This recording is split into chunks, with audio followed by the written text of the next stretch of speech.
for us having to start so late. Although I'm not sure Kirsten and Matt could come any earlier. This is now on the recording. Hi. Hey. Sorry, we're just talking about daylight savings or people who don't have it. To be fair, I don't think WA needs it, but God damn it, Brisbane does. Yeah. All right. So, hi, anybody out there in internet land who's joining us tonight. Tonight on Lud, we are discussing Artificial Condition by Martha Wells with the beautiful book covers that she has. They're so gorgeous. This one is a pick after I picked the first book at the beginning of this year and people liked it. So we decided to continue, especially because they're nice and short. So it's good for Christmas time. So, Kim, you want to start with your opinions on Artificial Condition? I enjoyed this one a lot. I would say slightly less than the first one. So I absolutely loved the first one and I liked this one a lot. I do love that it's short this time. It's a little shorter because we're all so busy. Yeah, but maybe we'll get into details later. But I definitely did very much enjoy it. I really love the character. I'm going to say I'll get into it later, but one of my favorite fictional characters is Daria, and her attitude kind of reminds me a little bit of Morgendorfer. Just her attitude a little bit is very similar to that, so I really love the character. So, all right, next. Sarah? Yeah, basically what Kim said. So I reread number one on Monday and finished it Tuesday. And then I started the second one. So it kind of like I read through and reading the first one and then reading the second one. I'd say I really enjoyed the first one, possibly a bit more than the second one. I think it's because I really liked a couple of the characters in the first one a little bit more than the characters that that Murderbot's interacting with in the second one. So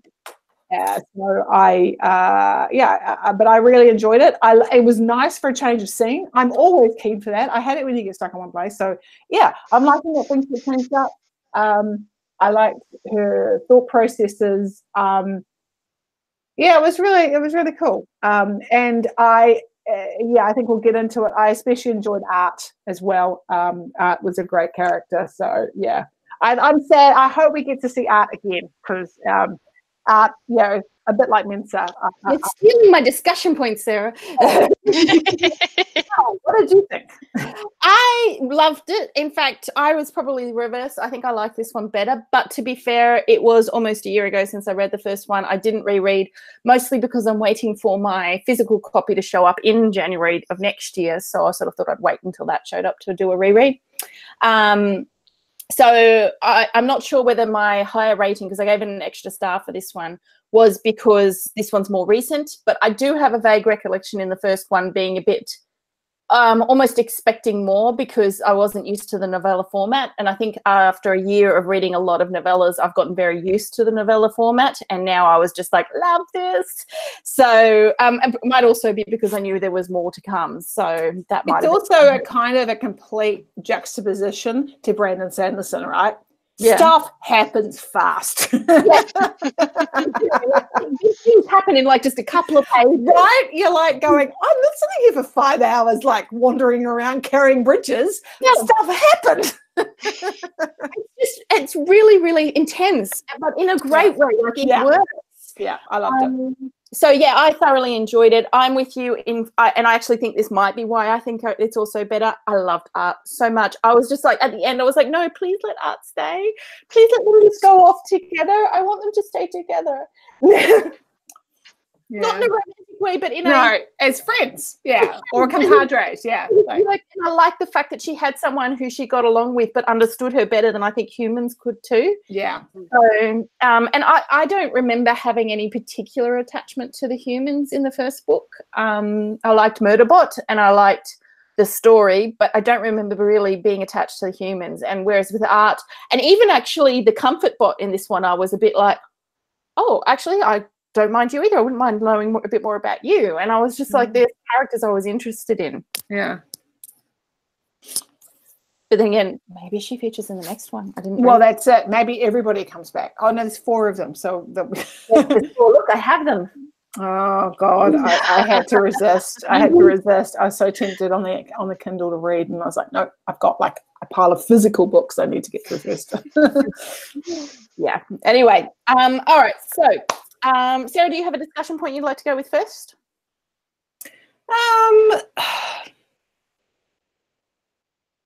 Not really. I mean, maybe we should start with art, because that's where things really kicked off, where Murderbot is on the ship, settling in, thinks everything's cool, and then Art goes, you know, you got really lucky. I mean, it's just, it's sort of like, I don't know if you guys listen to Dear Hank and John, but there's also a really great little animated moment that someone's made of one of their bits of their podcast, where someone about, you know, it could happen at any time. It felt like that, like, you got really lucky. It's like, oh, what does that mean? What do you know? And I just love that.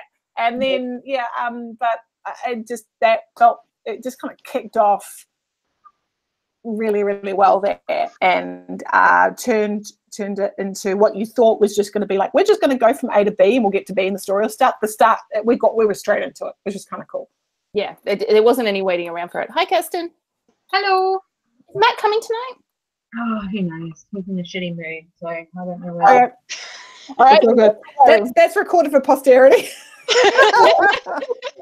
Sorry, I forgot we were live. Yeah, and we've only just started. So, did you want to do an opinions on how you thought of the book, or did you not finish it? I just finished it, so yeah, I'm late because the kids were late going to bed, but also because I was like, once Claire was in bed, I was like, I need like 10 minutes to just like, and so I do think I probably didn't enjoy it as much as the first one, but I think it's also because I was rushing and I was kind of, do you know what I mean? Sometimes when you're reading real fast and you kind of give bits, but I did enjoy it, and I really liked the transport ship character. We just started talking about art. Yeah. So yeah, I did enjoy it, but yes, I would have liked to have started it a bit earlier so I didn't have to rush through it so quickly. Yeah. But yeah, I left it to the last minute. Speaking of art, I actually marked down page 104, which it won't be the same for you guys if you read digital, but whatever, where Murderbot actually refers to art as my art. And I was like, my asshole research transport. And I was like, oh, yes, this is actually going to be a thing. I'm so excited. And then not in a romantic way again, but in a connection, an emotional connection with Murderbot. And then it wasn't. I was like, come back art. I think art really helped to highlight more human side, her humanity more, because you could see art was more of a machine and how she was more similar to the humans compared to art. So I really liked that she brought that character in. I don't know, well, it probably was her intention. At the same time, it was wonderful with the character. At the same time, it was wonderful with art, because art was more cared more, if it made sense. And so it was really, which was really interesting. Where art did like Murderbot described it as a metaphysical sort of clutch of the chest type movement. And I was like, I actually feel like art is almost more human in some respects. Well, there was a sorry. Okay. No, someone else was talking. Go. No, I was going to switch the topic, so it's fine. I thought it was very sweet how art needed Murderbot to sort of understand the human television programs, the human shows, and so she sort of connect to her because she couldn't connect to a human in the same way to understand the emotions. I think that's one of the reasons why I particularly wanted to stay with art, because it wasn't just that I thought it was good for Murderbot to have someone who was a friend, but also because I felt like art was lonely in too, because even when art described how it experienced entertainments prior to that time, obviously it was able to appreciate it more through Murderbot's experience because of the connection they could have. Yeah, absolutely. But there was that was one of my favorite bits was, I'm trying to get to some of the popular oh God, I'm not used to this reading in the Kindle on my phone. That was that whole bit around how when someone died, she couldn't like sorry, not she. I shouldn't be using any of those gendered terms. But Art couldn't cope and did the what did you say, the bot version of going and facing the wall and having a panic attack. Yeah. And I loved it. And then it was like, and what I did love about Murderbot, or Eden, or whatever you want to call her, him, I kept trying to imagine Jeffree Star in this as well, because Jeffree Star's so androgynous. So I thought that could be quite a, but I kept coming back. I don't know why. Was to the person who played the girl with the dragon tattoo, like the Swedish one. She seems cool and hardcore. I want to have played Murderbot. Gwendolyn Christie. Oh, she'd be great too. Yeah, I love her. She'd kick ass. I love that. Anyway, what are you going to do when you cut 2 centimeters out of her arms and legs, though? I reckon it probably wouldn't. Like, if you just did it with Murderbot in, because in the first book, Murderbot is in a suit. So if you just put Gwendolyn Christie in some sort of boots at the beginning, and then you could just visually have it happen by removing the boots. Yeah. I was just seeing what other highlights there were, but yeah, there was, and what I liked about Murderbot was, as they were watching the show, how Murderbot was pausing, like kind of give Art time to catch up. And I thought that was really empathetic. It was really nice. It was really sweet. But I also admired Art, which you could tell Murderbot was like, I've never experienced this before, where Art was like, no, we're sticking with the subject. You ain't getting away from this. I have all the time in the world. Yep. I loved it. Yeah. I loved it. She was like, it was like, oh, can't it was do like this. my mum, I can run away from my mum, but this is my shrink and I can't avoid it. And I think that's one of the reasons why I liked their dynamic so much, because I felt like Murderbot was on a similar playing field, or they had compatibility with each other, whereas with the humans, I think Murderbot was just taking care of them. And similar to in this one with the humans, they were squishy, and they kept making bad choices, and she was like, oh, I know, right? And I had to remind myself, like, it was felt so stupid. I had to remind myself, humans really are that stupid. Yeah. I love when it compared like the older crew of Art's crew that have been on board have told her that they were told that the younger ones act stupidly. It's just a matter of keeping them alive until they're older. I'm like, yeah, that's actually pretty accurate. Yep. If you look back on teenage years, I mean, I was a pretty tame teenager, but I still did a lot of stupid shit. Yeah. So. Yeah. And it was really nice. And there was that bit as well, though, when right at the beginning, and I cannot blame Murderbot for it at all, where Art was like going something around saying, are all constructs so stupid, or something or like that, like, well, I have all the power of blah, blah, blah, or something like, it was just like a bragging thing. And she was just like, and Murderbot was like, fuck you, and shut down. And I was like, hey, look, I cannot blame well, you. that was childish. Yeah, and she's like, that's childish. She's like, yeah, but that was an asshole thing to say. It was really cool. I really like that. Yeah. I felt like they stood up to each other reasonably well. Like, obviously, Art was much more intelligent, but but then there was this great quote in here where Art says, all the constructs are illogical, said the asshole research transport with immense processing capability, whose metaphorical hand I had to hold because it became so emotionally compromised for a fictional media serial. I think it's true, right? So funny. That actually brings into my next point, which was so Murderbot quite obviously has emotions, and so does Art. So is a lot of this AI possibly leading into what we see in Android's Dream of Electric Sheep, where we have these obviously intelligent but also emotional AIs that but get discounted and are not allowed to be treated as entities with value. Well, with value beyond their cost. Well, I suppose that's kind of why the comfort unit was like, help me, please help me.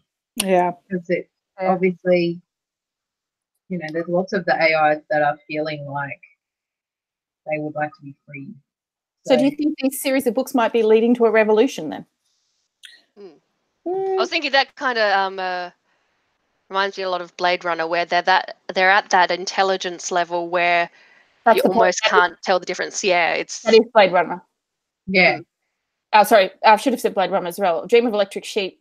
No, yeah. But saying that, like, you guys read, I didn't end up reading it, but you read Dream of Electric Sheep, right? Yeah.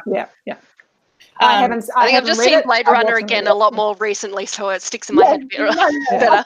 I meant to mention Blade Runner. I even put it in my notes because I was like, Just I didn't know the name of the original book, Melanie. Yeah. Sorry, that's my fault. Yeah, I think so. And it's something we've talked about when we had our AI roundtable, was about how we are going to treat AI like crap. We will. And that is just part of our nature. And unfortunately, it's part of this. It's part of the class systems that we've had the entire time. It's part of a lot of this servant master stuff we've had. It's about othering. So I think there's a lot of that. Yeah. What I thought was really, sorry? I said it's about othering. Yeah, you know, othering, making, you know, making yourself feel something superior by making someone feel other. And very distinctly by law classifying them that way. And what I think is interesting here, which is possibly, and I don't know how the bots were made in I Dream of Electric Sheep as opposed to Blade Runner, because they didn't really go into it in Blade Runner, but is that in this, the constructs are made from clone material. I don't know if anyone's read any, what's his name? Has anyone read Spares?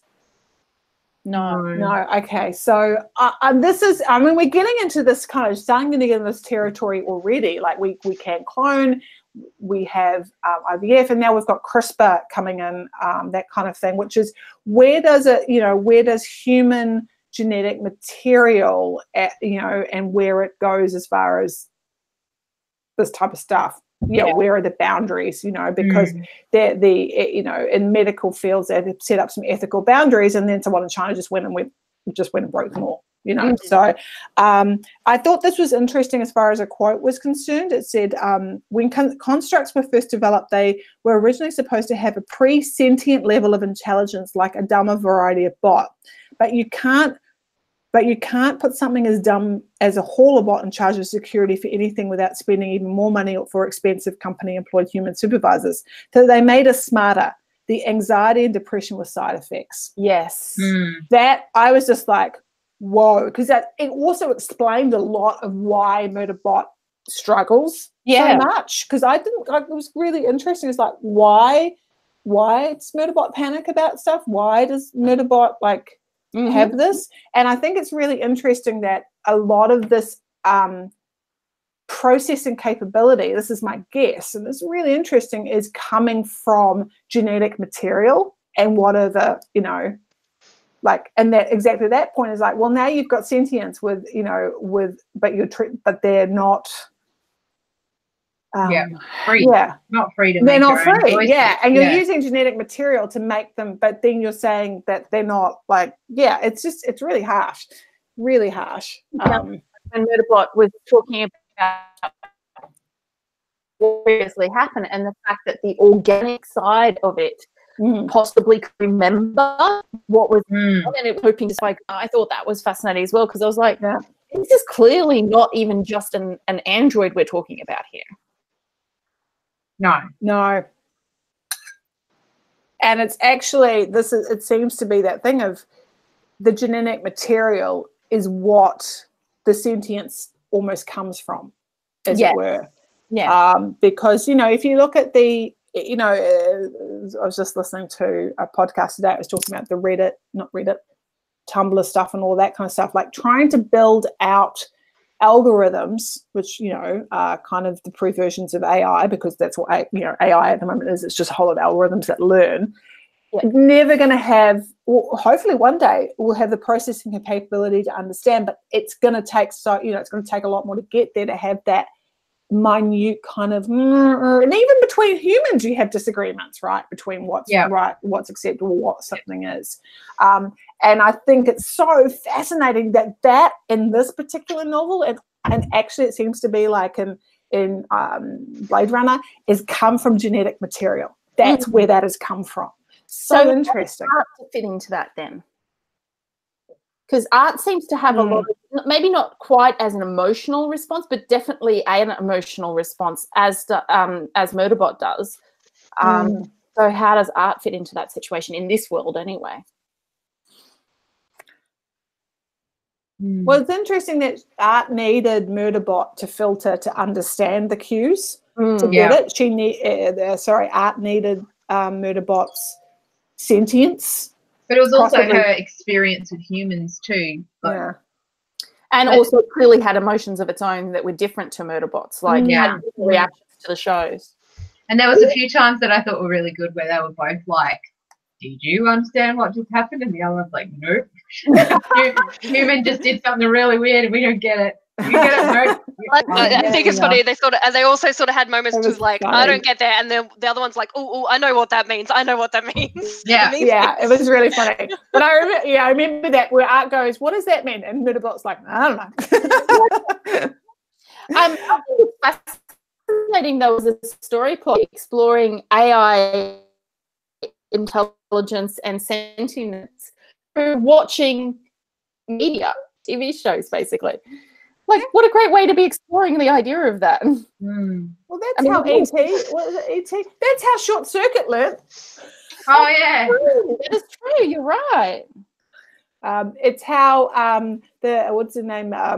Madison Splash the Mermaid learned. Watch the whole lot of TV. So funny though that we went back to Short Circuit because we're really going back to our AI episode, aren't we? I think we're going back to everything we've done AI. We love AI, let's face it. Well, all except for Karina. Poor Karina. Yeah. I mean, sorry, these people in this room love AI. Yes, we do. Plus Matt. Yeah, absolutely. I thought it was what else? Sorry, what did you go on your list there, Mel? Oh, I was going to raise, because this kind of connects to the whole, I think, to the media watching things. I think it's fascinating that Murderbot, to figure out people's reactions and the interactions that Murderbot has with people, watches the security cameras rather than through its own eyes. And I find that fascinating because to me, like, that's a really tiny little detail that I think Martha Wells has picked up on there that really makes the fact that Murderbot's understanding and concept and experience of humanity is through watching television. That is so interesting. I never picked up on that. It's really clever. Used to watching from that, that different view, not someone's eyes. Third-person perspective, yeah. And so having that view seems to make things a bit clearer for Murderbot, I feel like. It's very true. Very true. It's actually, I'm just reflecting, we're playing Red Dead Redemption. You can play in the first person, but I really, as you all know, I can't play games in first person because I get sick, but B, I don't really feel a connection often to the character, because I know you think, well, I am the character, but actually often I like narrative-based games, and I like to see the character I'm playing because often they are different from me. And so like media, like watching a show or a movie, I feel like I can see and understand them through the way they interact with the world and the way they dress. So yeah, I get it. Like, I understand. It's really clever, Mel. I didn't even twig that watching Murderbot watching itself via the cameras is kind of like a way to contextualize and understand what is happening in that moment, and to understand, like, I know when actors do this, this is how I should probably be. Yeah. There's a bit where she, right at the end, because I only just finished reading it like 5 minutes ago, and when they were about to meet up with the friend that was going to give them the files, and she recorded the message, like, so that the friend would know to give the files and trust Murderbot. Yeah. And then when Murderbot was looking at the playback of the video, she was like, I look really uncomfortable. And it's like, She may not have like twigged to the fact that she was uncomfortable in the moment, but when she looks at herself, she's like, "Oh, I look really uncomfortable there." But in fairness to Murderbot, it is really uncomfortable to hear sitting there going, "I'm making a video for somebody who." I think it was also that what's her name was holding her arm or something at the time as well, and she's like, touching me. Yeah. And also, I think building on what Mel just said, that is what you do when you see a photograph of everybody else. You just look at you and decide whether you look good or not. Yeah. Right? So you just it's like if people can't listen to watch a video without feeling that they're in a video or a photo or that their voice is playing. It's really hard. Yeah. Everyone just looks at themselves with how in the background they are. Yeah. It's like, what am I doing? Why do I look so odd? What am I doing? Like these recordings, I can't really watch them back if I'm in it. Like I can go watch them and I can watch all of you guys talking to each other because to me that's no different than being in it. But when I go and try and watch them and I'm in it, I'm just watching myself going, "Oh, what are you doing, you idiot?" Yeah. So in a weird way, Murderbot's doing things. You look uncomfortable, but actually, that whole, I guess it's very meta. That whole analysis is exactly what humans do. We're just going, "Oh, I look terrible. Look at all my chins." You know, she just gets to do it in real time. Yeah. That's pretty much it. So true. Oh. Did you notice, and I don't know whether I'm just imagining this because I only really noticed it in the last few pages, but when towards the end she stopped saying sex bot and started saying comfort bot. I did too. That's what comfort bot might have been staying. Yeah, because I was like, it's interesting now she's kind of got this, especially it was pretty much from when she worked out what had happened at the mining site. And she's like, the comfort bots were the ones that actually basically saved her and fixed everything. And they weren't even ordered to. Yeah. But I think she started referring to them as comfort bots instead of sex bots after that, which I thought was quite interesting. But I think there was a bit of blurring between then and then when they were had the conversation through the door when they were. Yeah, I think I'd have to. I couldn't remember at that time, but after she developed that relationship, it was like, Well, knowing that Comfort Bot was obviously not wanting to be doing what Comfort Bot was having to do was part of the problem, I think. Yeah. I love the fact though that Murderbot got a human name this time. Not that I want Murderbot not to be called Murderbot because that's its chosen name, but it was nice to have a different name because Eden felt a bit nicer. and then I don't know what the other name was going forward. Eden. No, sorry. Eden. Yeah, no, there was another name. Murderbot. No, there was another name. There's Eden, and then when Murderbot introduced it, I think it chose another name from Sanctuary Moon because it went somewhere. That was from Sanctuary Moon, Eden. Yeah. Okay. So there was Eden from Sanctuary Moon. Then there was she didn't want to use. I was getting on the hauler off the place. Didn't use Eden because one, it said it didn't know if it was going to track it or not, and I think it was from Eden Moon. It doesn't really matter, but I thought it was interesting. I was like, I bet you that one's from Eden Moon as well. If that's the case, that's really not a good idea because that's going to get trackable. Yeah, because everyone knows you love Sanctuary Moon. Or at the very least, it'll start to occur to someone because it's probably like Game of Thrones, right? Everybody watches this show. Yeah. I was just saying. The other thing I thought was interesting, did anyone else pick up on the three idiots? I don't know what else to call them. Reefer? Her clients. The scientists. Oh, God. How? Is this in your notes, Mel? Because can we talk about them? Yeah, of course. They're idiots. They were very naive. Yeah. And that's the thing I'm trying to work out with their family unit. So their family unit, were they the teenagers of the group? I can't quite work it out. I think they were very young adults. Yeah. 5 of them. 3 of them were the scientists that have been working on this thing, and I think the other 2 might have been the caregivers for the children. Right. Oh, okay. Yeah, but I was like, have they been having I don't know. I was like, God, you seem like you're like 20 with kids. You know, I don't know. I don't know. It just seemed like you're still kids yourselves having kids. You know, I don't think they were that young. I actually think they would have been more like early 30s because there was one though who was really seemed really young. That was the one who stayed and went back. Yeah. They weren't. But then you don't know where like how recently they joined the group either. Like there could have been, you know, someone that came into the group later that didn't physically have the children, but was part of the family unit. You remember was younger. Tapam. Yeah. You remember Six from A Long Way to a Small Angry Planet? Yes, actually, that was what I thought of, and it reminded me of that, and it reminded me of Holden in whatchamacallit, Expanse. Oh, spoilers! What? It's not a spoiler. I'm sure that's in the early. I'm sure it's already been in the that Matt has watched. Holden's parents. Yes, that's right. His parents. Holden himself. I'm like, what is Holden? No, Holden's parents. He's got like yes, 6 parents or something. I can't even remember. Yeah, something like that. Some crazy number. And they're all his actual parents. They're all actually. Oh yeah, that's right. Genetically his parents. Yeah. Like, because at first I thought, oh well, they're just a family group, and you know, like 2 of them had him, but they all raised him. But it's not like they actually kind of somehow, you know, future technology, combined all their genetic material to make him, which I thought was really cool. Yeah. So I thought of him, and I did think of Sissix as well, and that sort of Hers was more of a fluid kind of. I kind of kept thinking of Mormons.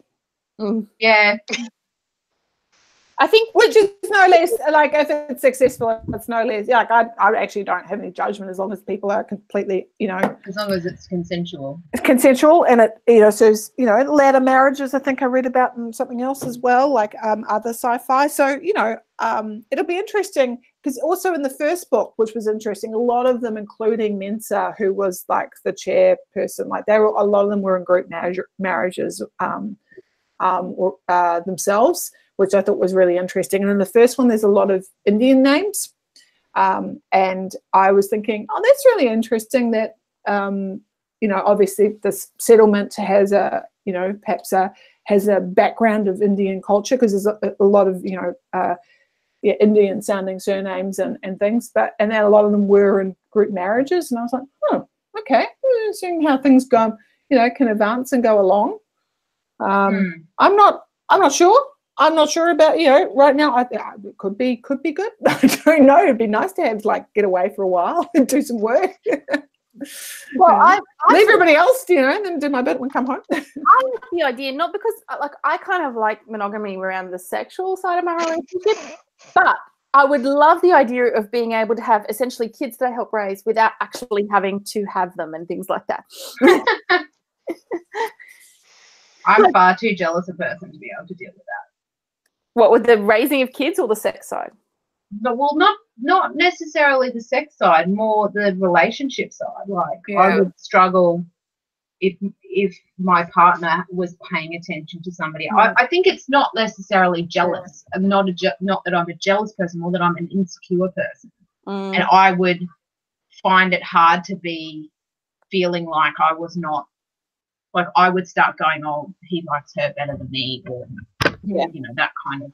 Yeah, I'm not sure. And saying that, the people who are in a interesting relationship dynamic aren't in the room to discuss this. It's a bit of a pity. It's you know, so it would be interesting. The right people. Yeah, like right. Well, so the right people to talk about this aren't here, sadly. So, yeah, with their own. So yeah. It would be very interesting. I'm not sure. I see benefits, but I know that with mental health, I'm not sure I would like. It's amazing enough that one person puts up with my shit. I'm not sure more people would. You know, sort of I think my thing is that I'm more like our idea of the commune sort of thing where we're sort of a community, but I'm not necessarily having to be in a relationship like that kind of relationship with others. But, you know, all your kids can turn up at my door and I'll be happy to feed them cookies and talk and play games. Anyway. All right, sorry. I just say that there was this bit here. It says, this is at the end. I told them already not to talk about it in public. Rami turned and handed me a hard currency card. Your friend Art said this was a good way to pay you. Right. I took it and tucked it in a sealable pocket. So does Art know it's called Art? Or because I don't remember. Yeah, no, it is, because the A actually stands for something else, and she was the one who kind of changed the A. It was, I can't remember what it was. It was something transport. Okay. And then she was the one that changed the A to arsehole, but it was originally an A and stood for something legit. I didn't notice that either, and I felt bad calling Art, but at the same time I liked it as a name in the abbreviated form regardless. Yeah, it's like Arthur or something. I was like, yeah. It was funny. Actually, speaking of a similar sort of discussion, so Murderbot says to them at some point, sometimes people do things that you just can't do anything about. You just have to survive it and go on. I was like, oh my God, harsh truth, man, harsh truth. Yeah. Stop being so real. But I was also like, how much of that is our white privilege that we sort of have, that we can go and fight those sorts of things and expect these things not to happen to us, whereas people who come from other cultural backgrounds might just have to accept those sorts of things happening to them. Yeah. I sort of likened it to the whole debate that's going on at the moment around climate change, and how all of these people who are rich and powerful are basically saying, well, we're fine, we'll just adapt. And it's like, yeah, you'll adapt because you're rich. The people who aren't rich won't get to adapt. Yeah. And so I was just like, that's just what that quote says to me so much. Yeah. Mm-hmm. Did you what other bits? There was the whole Gananka Pitts piece. So I thought it was going to be Tracy's people who did it, but then that didn't end up going anywhere. Everyone got killed. Actually, I thought that was going to be part of it, but then I don't know. It's probably all going to tie up at some point. I think it's going to be some sort of elaborate scheme from some company level or something like that, I'm guessing. I did think it was interesting that was kind of ostensibly the main plot, but then that was the bit I didn't care about that much. I was like, I want to know what's happening with these research scientists that she's supposed to be helping, and I cared way more about that than finding out what happened at these. Like, even though I think I was supposed to care about what that was going on there, I was kind of like, I think go back and check on those people and see what they're up to. Why have you got because when she went down there and she was like, oh, it's all static, but it's fine, because that's probably just because I'm underground. I'm like, nah, shit's going down while you're going down here. And so the whole time she was in there, I was like, yeah, this is interesting, but get back to where you're supposed to be. Yeah, and then nothing happened because, apparently, in the future, you can't send radio waves and waves of communication through rock then either. I thought it was interesting though. Like, to me, it's not so much even that storyline. It was Murderbot itself that I just wanted to follow. Like, I don't think that storyline has gotten to a point where it's interesting yet. Anyway, so I agree with you there. But I felt like really I wasn't interested in the humans so much. It was Murderbot. Oh yeah, but I think Murderbot was more interesting when it was around the humans, and that maybe that was why I was waiting for, because I really like, and also Art as well, because Murderbot was out of contact with Art down in the tunnel things as well. So I was kind of like, I enjoyed the interactions with other people more than anything else, and I was like waiting to get back to that. Yeah, well, that's fair. Sorry, go. I was just going to say, also, I was reading really, really fast, so there was a lot of stuff that I was like, hey, I don't really get what's going on here, but I was just reading because it'll come back to me. I'll figure it out eventually, because I'd forgotten what happened in the last book too, which didn't help. I was curious to know what they were researching, but then it just totally distracted me with everything else that I forgot about the fact that we don't even know what the hell they were doing. I think the thing is that it's very much a story from Murderbot's perspective, and especially with that major overarching story, I don't think we even need to know the details right now, because the detail is that Murderbot is doing research into it and trying to find things out. Yeah, and in the first book as well, We don't know what the crew that she had then, Murderbot had then. Yeah, I'm wondering if that'll eventually play into it. Like they're just she's setting the scene with these other characters in a way that might come around at the end. Yeah. It's like, I don't care what you're doing. Yeah. There's a novel It coming. feels like you might get further on, you're like, oh. Did you guys know there's a novel coming now as well? No, I did not. Oh, there's a novel coming up, but I didn't realise it was a novel. I don't know. What I don't know, because I haven't finished the other 2 books in the novella series, is whether or not it's an extension of this story or whether or not it's its own new story. Oh, okay. So that'll be interesting to find out. But yeah, obviously, Can you lie still, Tombo? Can you stop moving? Murderbot had enough popularity to get a as long as she's got stories to tell. Very interesting. Well, I've got her fantasy series as well on my Kindle waiting to be read. So, because I got it with the Hugo voting for free. Haven't the group? I haven't read it, but I was pretty sure the group had read something else by her. Our group? Yeah. I think you read The Death of the Necromancer. No, we haven't. Oh, no. Okay. I certainly heard of that book. I thought that maybe I'd heard it through the group, and that you guys. Maybe one of us added it to Goodreads. Possibly. So one of the quote that actually named the book was the fact that that fear is an artificial condition to be in. What did you guys think about that? Because I found that a bit confusing. I think she was too young, and I read that and just went, yeah. No, she says it, and then Murderbot's like, yeah, that's bullshit, and she's like, yeah, I think it's supposed to be inspirational. Like, I don't think she really believed it either, but it kind of helped comfort her, even though she knew it wasn't. Here's the quote. It says, she explained, in the crash, our moms always said that the fear was an artificial condition. It's imposed from the outside, so it's possible to fight it. You should do the things you're afraid of. If a bot with a brain of the size of a transport could roll its eyes, that was what art was doing. I said, that isn't the purpose of fear. They didn't give us an education module on a human evolution, but I looked it up in the hub system knowledge bases I'd had access to in an effort to figure out what the hell was going on with humans. It hadn't helped. Then she said, being taken, I know, it's supposed to be inspirational. Oh my God. I was just, it just made me laugh. I'm like, no, fear is to help keep you alive. That is what fear has a very real use. It does. Although, to be fair, there are a lot of things that humans fear that are not actually rational fears. Yes. So maybe the key is to sort the rational from the irrational fears before we decide which fears we should face. Yeah. But in the end, it's still an interesting choice to name the book after that quote. Yeah, it is. Yeah. And I suppose it's because Murderbot suffers a lot of these, both rational and irrational anxiety, fear, worries. You know, the way Murderbot is with her clients, whether it be the ones on the planet or these ones.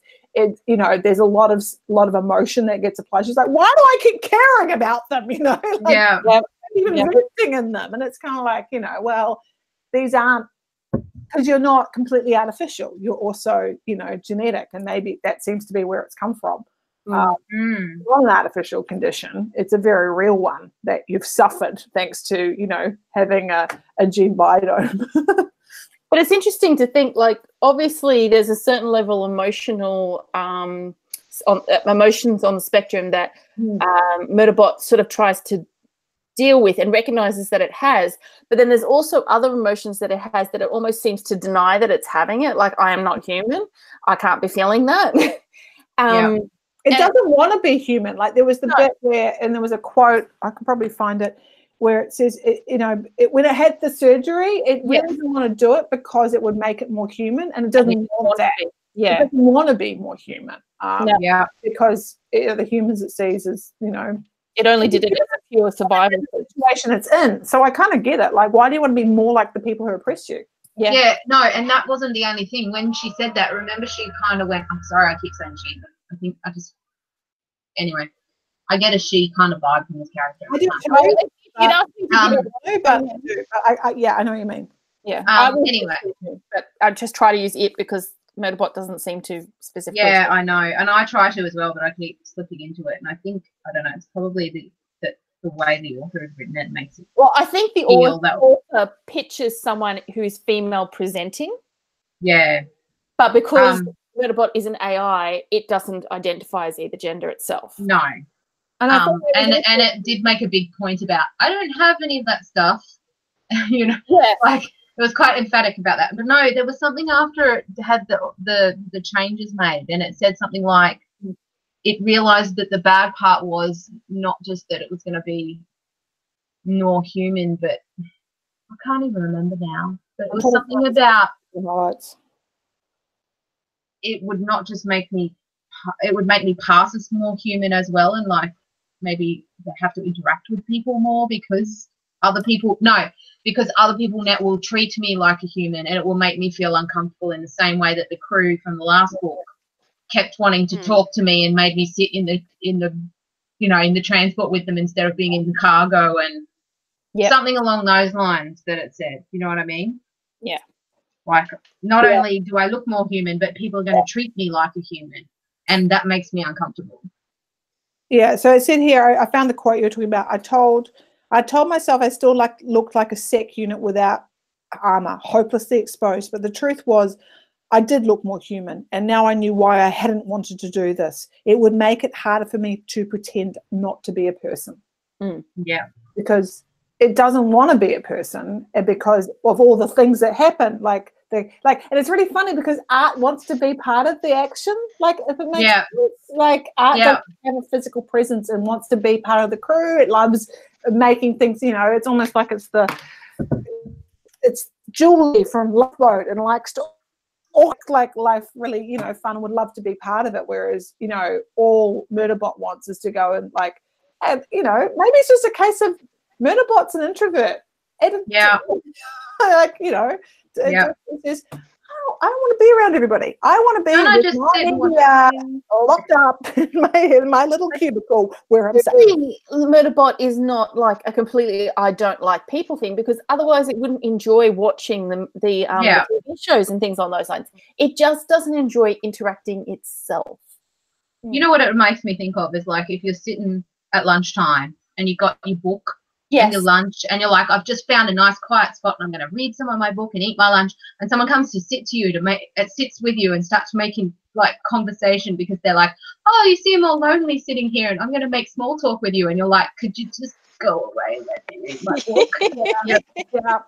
I totally get it. Yeah, I totally got it. But and I also think it's interesting that the one-on-one engagements, and I mean, I know there's a lot of projection I'm doing because I've got a daughter on the spectrum, but I see a lot of that that some of the Asperger's aspects coming through of like and you know, of going, I don't want to be, you know, around a whole lot of people. I find eye contact really uncomfortable. Like and actually, like the one-on-one conversation seemed to go a lot better. And like when in the first novel, when Murderbot came on board one of the transports, and everybody's like, you know, it's like everybody's looking at me.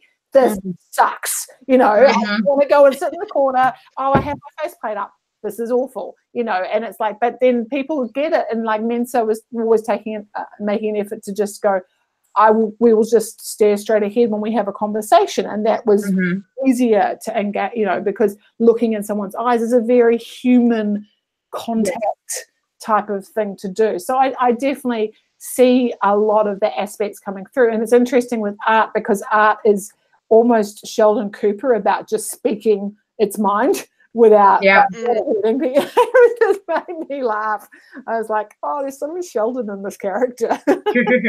And actually, one of the things I put down in terms of Murderbot's understanding of human emotion and human choices and things, Murderbot felt really bad about, I was really put hard on itself in terms of not convincing the humans to go and do what they were doing.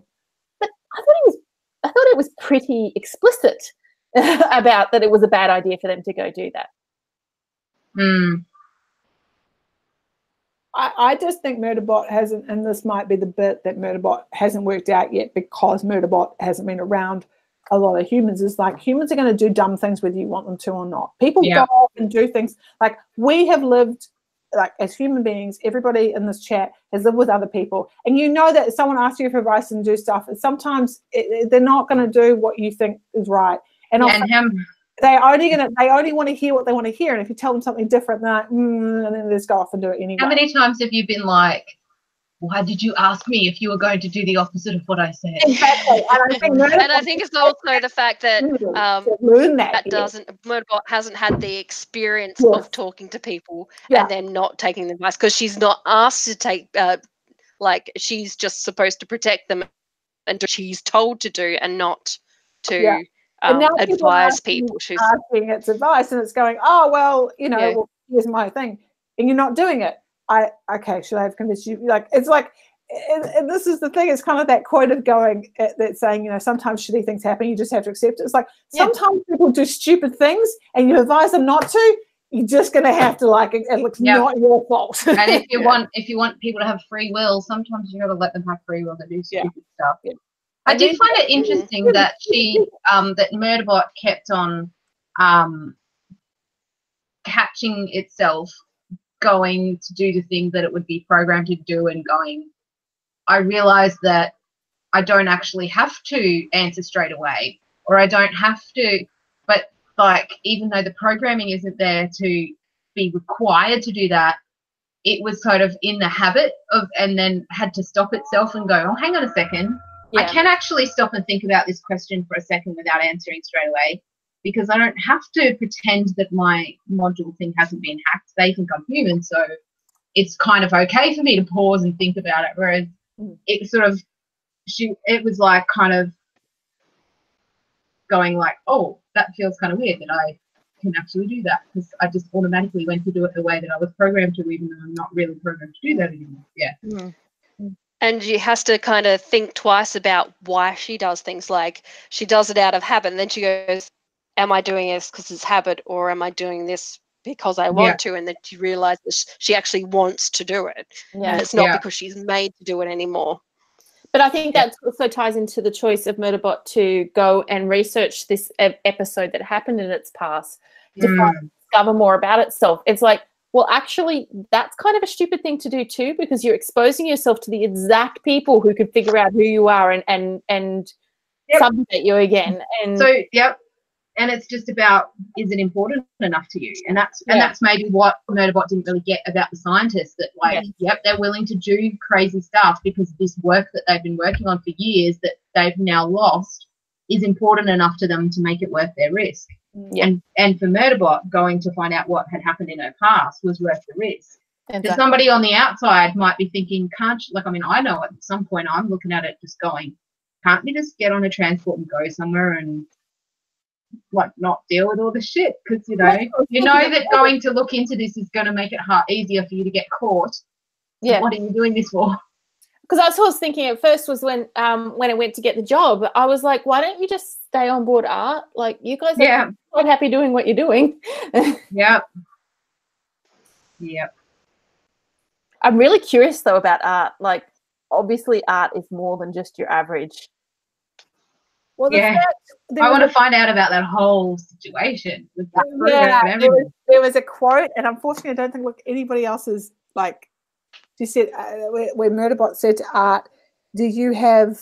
I was just going to say the same thing. Do you have any weapons? No.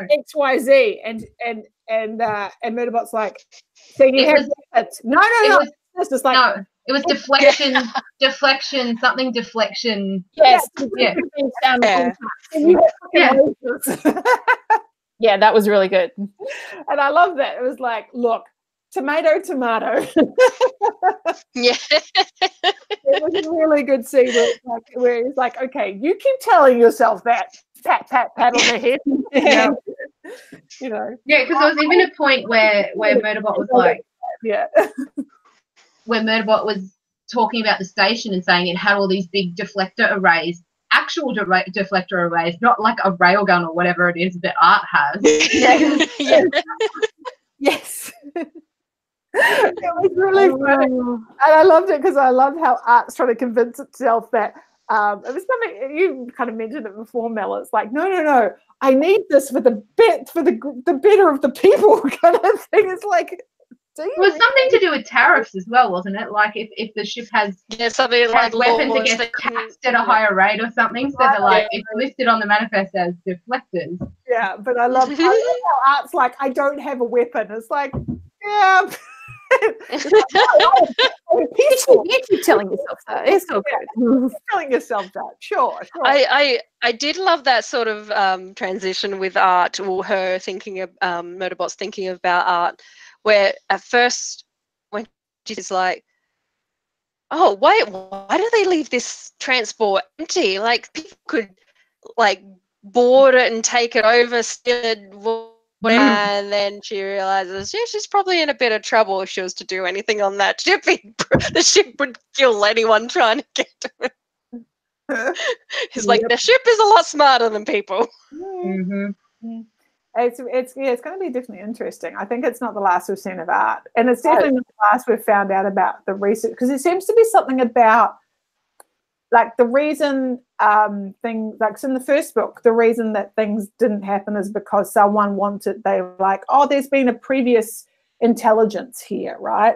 So it's actually an archaeological site now, so we can't do it, which nobody really wanted. So it was like trying to hide that. I got the sense with the stupid ass people, Rami and Tapan, and that they kind of had found something else. So it seems to be around out of like what was the intelligence that's been there, or what the evolution. Yeah. The Kanaka pit, wasn't it pretty much like covered up because there was something about the pit they didn't expect, so they just sort of made it all go away? Is that what it was? I can't remember. I can't remember either. I just, or whether it was just that everything went nuts. Well, it was, I guess, the whole situation that someone hacked. Yeah, nothing. It was done on purpose. Murderbot didn't like go rogue. It actually was done like it was a virus. It was deliberately infected, so it wasn't its fault. But something must have been going on there as well. Yeah, and why was Tracy like holding all the stuff that the dummies group was working on? And then like I think it's something around, this is my guess, I could be proven wrong. I think it's something around whatever the intelligence has been in the universe before this lot, we arrived. I think that's really interesting. That's been touched on in both books. I think it's definitely something that's going to come up more. Yeah. And it's obvious, people are trying to get rid of stuff because it's I think you talked about it before, Mel, about the privilege of like money, and it's like the company and different people bribing each other because there's money to be made now, as opposed to understanding and possibly more money to be made later if you can understand the archaeological implications. But it's like people just have a mindset of now. Yes. That's definitely the case a lot of the time. So it definitely sounds like it could be the case here. Be interesting. I'm very interested to finish the series, that's for sure. Well, I mean, obviously I've bought them all. Oh, you guys, look, pretties. Very nice. And they used a wormhole for transport. I kind of like that we didn't get too caught up in how everybody moves from A to B. I actually was cool with that, because that's not. I think that you couldn't do it if they were going to go into detail on that. It would have to be a proper novel and not a novella, because there's not enough time to do that amount of world building and still have the story and the characters. Yeah, and I don't think it matters much. I think what was interesting is, and I think this is what Martha Wells has done really well, is she's picked the science that she wants to focus on. Yes. And she's doing that bit. And then the rest of it is just building out the world and the narrative and the characters. Because I think like sometimes, like I tried to read the Mars series and I just was like, everything was scientific, whereas it's just like, I really enjoyed The Martian, because, and I actually want to re-listen to it again. And I was recommending it to somebody else, because there's a lot of science in that, but it's not necessarily science about absolutely everything. If that makes sense. And it makes total sense. Because if you think, like, okay, if you were to read a book that's just set in our time, that's just a novel, right? And but you are so imagine you're somebody from 100 years ago that you managed to somehow time travel wise get hold of a book that's just a realistic fiction novel from our time. There'd be a whole bunch of technology shit in that novel that would just be accepted as a given that would not be explained, right? Because like, so people would be using internet in the story, or they'd be using, there wouldn't be an explanation of how internet works or how trains work or how airplanes work or anything, because to the characters in the story, that's just normal. Those are just things that exist. And it's kind of the same in this, like, to the characters in this story, like the way that you travel between places is just a given. It's like, this is how we travel, this is, you know, like it doesn't need to, because if you're looking at it from the character's perspective, you don't need that explanation. And often the authors do that. They actually introduce this person who doesn't know what's going on to be our stand-in to try and help us get the questions answered, you know, and it's fine. They didn't need to go into detail about how traveling works because it wasn't really important to the story. I think it's also doubly so because we are well and truly versed in basic tropes of sci-fi now.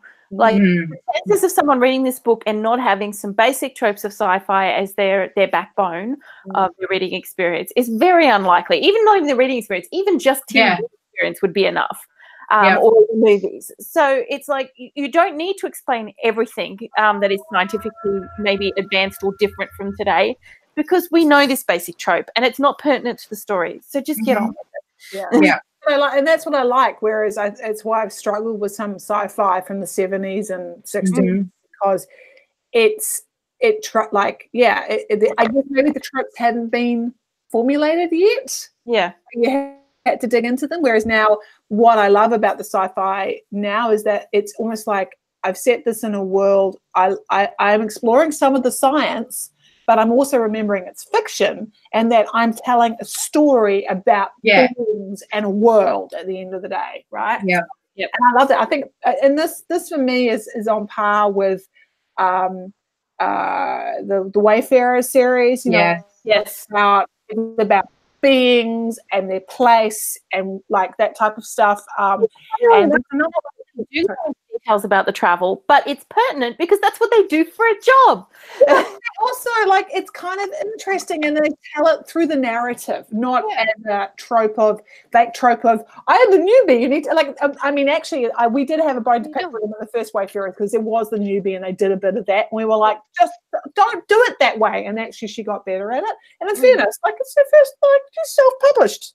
Just giving her a bit of a break there. Martha Wells has written quite a few books and is quite obviously experienced. It's just these ones happen to be shorter, which we tend to associate with people who are less experienced. So, but what was the other books that we've been really enjoying? But someone's watching. Not Bob. Someone's watching you guys. Bob. I enjoy Bob a lot, and you know I like Bob a lot. Bob was a lot of science, but it worked because of his voice and his character. Yeah. I think the same thing comes from The Martian as well. The voice and the character carries the science, and it works fine in that space. The story is not that kind of story. And I think the other thing is that comes into play with this is context of time. Back in the 60s and 70s, we were obsessed with space travel as being something that was new, and we were exploring it and what could be the possibilities. Nowadays, we know the realities of space travel is unlikely to become something we can do for great distances unless we have some massive changes in how we do technology and that we can't even really conceive at this stage. And so, like, you end up with things that are either like The Expanse, where they use realistic concepts of travel in space, and so therefore you're very confined in where you can travel, or you do this kind of thing where it's not based in science or anything, it's magic, but who cares, because we're telling a good story. But it's also not what I like, and I like this, it's not instantaneous. I actually like that. And it's the same in the Wayfarers. It's not, from memory, it wasn't instantaneous. Like, no, it was a long way to a small angry planet. You're going through, you're doing whether it's a compression or whatever you're trying to do, but it still take time. It's not instantaneous. It's not Star Trek. You don't show up straight away. You actually like Star Wars. Is the same. It's like, we are at this speed, or we are now on the autobahn. So we get to go this way. We're on this pathway, but it's still going to take us some time, but not as long as it would if we were down on the roads with, you know, all the other plebs. So yeah. And that's one of the things I particularly liked about Wayfarers, because it took a long time, but the point was they were building the shorter version. Yeah, like the sort of pioneers in America going out west, and then they laid the railway track, but somebody's got to be the first one to go out there before they can lay the railway track. Well, what actually happened, which was kind of shit, is that people would ride out and then build the tracks going back in the opposite way, and then they discovered the gauges were completely different. Yeah. It was like, oh, you're all, oh, God, you know. Yeah. Not organising. Piss up in a brewery. Although, to be fair, it's a lot easier to organise when you can communicate easily across distances. When you can't, it's hard. And it's funny, that reminds me, Mel, of that book that we read, that the Doomsday book, which was quite funny because it was set in the future, because it was written, I don't know, when was it written, like the 80s or something? And there were so many situations, like pretty much every bad thing that happened in that book would have been solved if all the people had mobile phones. Yes. But like, it's like, God damn it, I tried to ring that guy, but he wasn't home, and like there was all these like misconnection bits where someone had just left the house, but then they tried ringing them, but they weren't there, or they tried to ring, trying to find someone at the train station, but they rang the train station master and he couldn't find them, and it's like, yeah. I was just rewatching Room with a View the other week, which is one of my favourite films of all time. Oh, I love that movie. I love it too. And Charlotte gets off the train. She gets off one stop later than she should have got off, and she's like, oh, I have to get a cab, which is actually a horse and buggy. Yes. yeah. But she's like, I have to get a cab, and then she shows up, and then she's like apologizing. It was like, it's fine, and then you got to pay it again. She's like, because it was like, I guess for her, she was stressed because someone was meeting her at the other station, and then she didn't get off the train, and they were like, well, what's going, like, yeah, it was like, it was really funny. I just love that. But and then they're having that whole thing about currency that is in the metric system, which is hilarious as well. Oh dear. Is there anything else on your notes, Mel? Oh, we have well and truly done all. Well, it was a short book. It was a short book. I'm impressed I had notes. I'm impressed that I got it finished in time. Did. Although, to be fair, I think 3 out of us finished it today, because Kim, you finished it today too, didn't you? Finished today, I just marked. Fair enough. I finished it today. The dates. Yeah. So I had to wait till night to finish. Last night. I finished on Wednesday. I enjoyed it. I think I only started one day. So. Well, maybe I started Monday. I might have started it Monday. I started the first one. I reread the first one on Monday, and because I was like, oh look, I've got time. I'll give it a go. And then I was like, yeah, I'm fine. I'm going to be good. And then this one went a lot faster. So yeah. I was actually impressed with how much I could remember from the first one. I mean, it does need a reread for me to fully recall it. But I was like, oh, yeah, I remember the basics. I remember the showdown, and I remember the... Yeah. I mean, these are basically just like one whole chapters out of Sanderson's book. It's like, we've done this bit now, and now we're on to this bit. Like, oh, yeah. I know. I don't know, guys. I don't know with Way of Kings whether I can... I'm not going to remember anything, even though I've got heaps of the quotes. I've just started it. I'm not like, oh, you've moved it again. I might be able to do it. No, I know I'm not doing it. I'm like, I'm not going there. I cannot do this long book. I've got too many other things going on. Yeah. I've got it in audio listening to and from work, so I at least get some of it done. Yeah. That's why I did mine. Well, see, I started it because I was like, it's going to take me ages, and I thought I'll be able to listen to it on the plane when we fly over to Perth, and yep. Oh, and then I loved it so much that I didn't watch any TV and just sat listening every night and crocheting instead of watching TV, instead of looking at my phone, and I got through it so much quicker than I thought I would. And I was like, damn it, I was thinking this would be value for money audiobook. Because I was at the gym, so it was like I was listening to it at the gym. Which is also where I listened to the Lalani Taylor one that we did, where I just got really shitty at the ending. Like, I'm not reading on. Oh, that one, yeah. Fuck you, I'm not reading on. Yeah. Yeah, I don't know how I feel about that one. That is my first. Oh God, are we done with Murderbot? We can. Yeah, I think we are. Thank you guys for anybody who watched this. We love Murderbot. Woohoo! More Murderbot. Okay, bye.